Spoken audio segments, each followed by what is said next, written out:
पौराणिक कथाओं के अनुसार बहुत समय पहले राक्षस कुल में एक कन्या का जन्म हुआ जिसका नाम रखा गया वृंदा। वृंदा राक्षस जाति की थी, परंतु बचपन से ही वह भगवान विष्णु की पूजा करती थी, उनकी भक्ति करती थी। जब वृंदा बड़ी हुई तो उसकी शादी राक्षसों के राजा जलंधर के साथ में हो गई।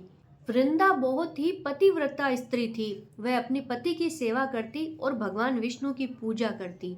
एक बार जब दानवों और देवताओं में युद्ध हुआ तो जलंधर युद्ध लड़ने के लिए जाने लगा। तब वृंदा ने कहा कि जब तक आप युद्ध लड़के वापस नहीं आएंगे तब तक मैं यहीं पूजा में बैठी रहूंगी, भगवान विष्णु के सामने उठूंगी नहीं। ये मेरा संकल्प है। जब आप वापस आ जाओगे तभी मैं इस पूजा से उठूंगी और आपकी विजय के लिए प्रार्थना करूंगी। जलंधर युद्ध में चला जाता है। पीछे वृंदा अनुष्ठान का संकल्प लेकर के बैठ जाती है। युद्ध चलता रहता है। सभी लोग मारे जाते हैं, सभी राक्षस मारे जाते हैं, परंतु जलंधर नहीं मर पाता है क्योंकि वृंदा वहां पर उसकी जीत के लिए पूजा अनुष्ठान कर रही होती है। जब देवता जलंधर को जीत नहीं पाते हैं, उससे हारने लगते हैं, तो वो सब भगवान विष्णु के पास जाते हैं और बोलते हैं कि अब आप कुछ कीजिए। तब भगवान विष्णु कहते हैं कि वृंदा मेरी परम भक्त है, मैं उसके साथ में छल नहीं कर सकता।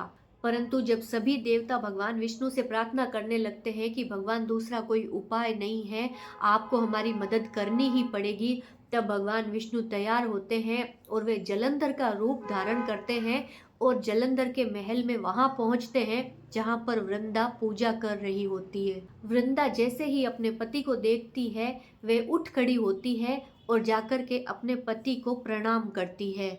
उसके प्रणाम करते ही उसका संकल्प टूट जाता है। उधर देवता जलंधर को मार देते हैं और उसका जो सिर कटता है वो आकर के वृंदा के पास में गिरता है। वृंदा जब अपने पति का सर उठा के हाथ में लेती है और भगवान विष्णु की तरफ देखती है जो कि जलंधर के रूप में आए थे, तो अचानक से विष्णु भगवान अपने खुद के रूप में वहां पर आ जाते हैं। वृंदा सब कुछ समझ जाती है और वह उसी समय भगवान विष्णु को श्राप देती है कि आप पत्थर के हो जाओ।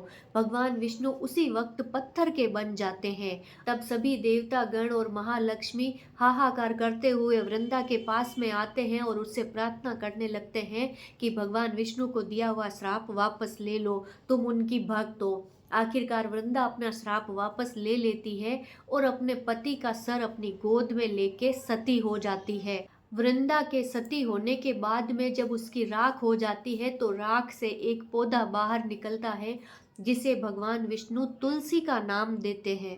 तब भगवान विष्णु कहते हैं कि इसका नाम तुलसी होगा और आज से मैं इस तुलसी के साथ में एक पत्थर के रूप में रहूंगा जिसे दुनिया शालिग्राम के नाम से जानेगी और बिना तुलसी के मैं कभी कोई भोग स्वीकार नहीं करूंगा।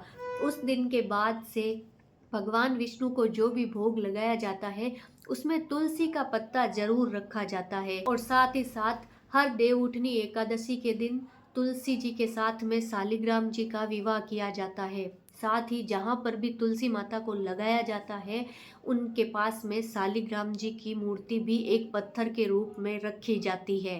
कहते हैं कि देवउठनी एकादशी की ये कथा सुनने से बहुत ही पुण्य मिलता है, तो आप भी सुनिए और बाकी सबको भी सुनाइए। जय श्री हरि।